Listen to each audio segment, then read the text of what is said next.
روزی کی حالت میں غسل کرنے کا تفصیلی حکم۔ غسل جنابت میں غرارے اور ناک میں پانی چڑھانے سے متعلق غلط فہمی۔ عوام میں یہ غلط فہمی بہت زیادہ رائج ہے کہ غسل جنابت میں غرارے کرنا اور ناک میں سانس کے ذریعے اوپر پانی چڑھانا فرض ہے۔ اسی وجہ سے وہ متعدد غلطیوں، پریشانیوں اور وسوسوں کا شکار رہتے ہیں۔ حتیٰ کہ ماہ رمضان میں یہ سوال بھی بکثرت پوچھا جاتا ہے کہ جب غسل جنابت میں غرارے کرنا اور ناک کے ذریعے پانی اوپر چڑھانا فرض ہے تو پھر روزی کی حالت میں غسل کیسے کریں؟ جس کے لیے بعض عوام نے یہ خود ساختہ حل پیش کیا ہے کہ روزی کی حالت میں بس کلی کر لو اور ناک میں پانی ڈال لو، پھر افطاری کے بعد غرارے کر لینا اور ناک میں پانی چڑھا لینا۔ حقیقت یہ ہے کہ ایک غلط فہمی کی بنیاد پر متعدد غلطیاں اور پریشانیاں وجود میں آ جاتی ہیں۔ اس لیے اس حوالے سے شرعی مسئلہ سمجھنے کی ضرورت ہے تاکہ اس غلط فہمی کا ازالہ ہو سکے۔ غسل میں غرارے کرنے اور ناک میں پانی چڑھانے کا حکم۔ نمبر 1، غسل جنابت میں کلی کرنا اور ناک میں پانی ڈالنا فرض ہے، جس کا طریقہ یہ ہے کہ ٹھیک طرح کلی کی جائے کہ منہ مکمل طور پر دھل جائے، اور ٹھیک طرح ناک میں پانی ڈالا جائے کہ ناک مکمل طور پر دھل جائے اور نرم ہڈی تک پانی پہنچ جائے۔ اس سے فرض ادا ہو جائے گا۔ نمبر 2، غسل جنابت میں کلی کرنے اور ناک میں پانی ڈالنے میں مبالغہ کرنا سنت ہے۔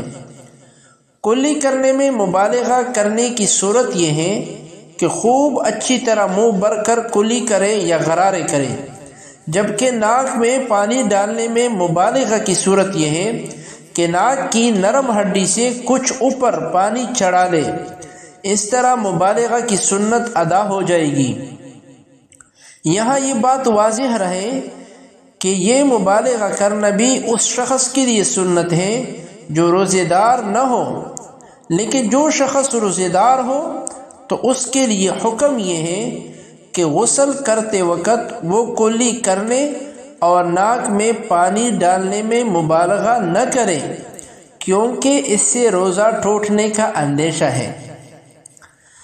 نمبر 3، اگر کوئی شخص غسل جنابت میں کلی کرتے اور ناک میں پانی ڈالتے وقت، یعنی کلی کرتے اور ناک میں پانی ڈالتے وقت مبالغہ کی سنت پر عمل نہ کرے بلکہ صرف فرض ہی پورا کر لے تو اس سے بھی غسل ہو جائے گا۔ البتہ سنت پر عمل کرنے کا اہتمام ہونا چاہیے کہ یہی سنت سے محبت اور اس کی اہمیت کا تقاضا ہے، اس لیے کسی عذر کے بغیر یہ سنت ترک کرنا اچھا نہیں۔ اس تفصیل سے معلوم ہوا کہ غسل جنابت میں غرارے کرنا اور سانس کے ذریعے ناک میں اوپر پانی چڑھانا فرض نہیں۔ اب روزی کی حالت میں غسل کرنے کا مسئلہ۔ اگر کسی شخص پر غسل فرض ہو جائے تو روزی کی حالت میں غسل کرنا بالکل درست ہے۔ جہاں تک روزی کی حالت میں غسل کرتے وقت غرارے کرنے اور ناک میں پانی اوپر چڑھانے کا مسئلہ ہے تو ماقبل کی تفصیل سے یہ مسئلہ بخوبی واضح ہو چکا ہے کہ غسل جنابت میں کلی کرنا اور ناک میں پانی ڈالنا تو فرض ہے، البتہ غرارے کرنا اور ناک میں سانس کے ذریعے اوپر تک پانی چڑھانا فرض نہیں، بلکہ یہ اس شخص کے لیے سنت کے درجے میں ہے جو روزے دار نہ ہو، اور جو روزے دار ہو اس کے لیے غسل میں غرارے کرنے اور ناک میں پانی چڑھانے کا حکم نہیں، بلکہ روزے دار شخص کے لیے اصل حکم یہ ہے کہ وہ ٹھیک طرح کلی کرے اور ٹھیک طرح ناک میں پانی ڈالے، اس سے فرض ادا ہو جاتا ہے۔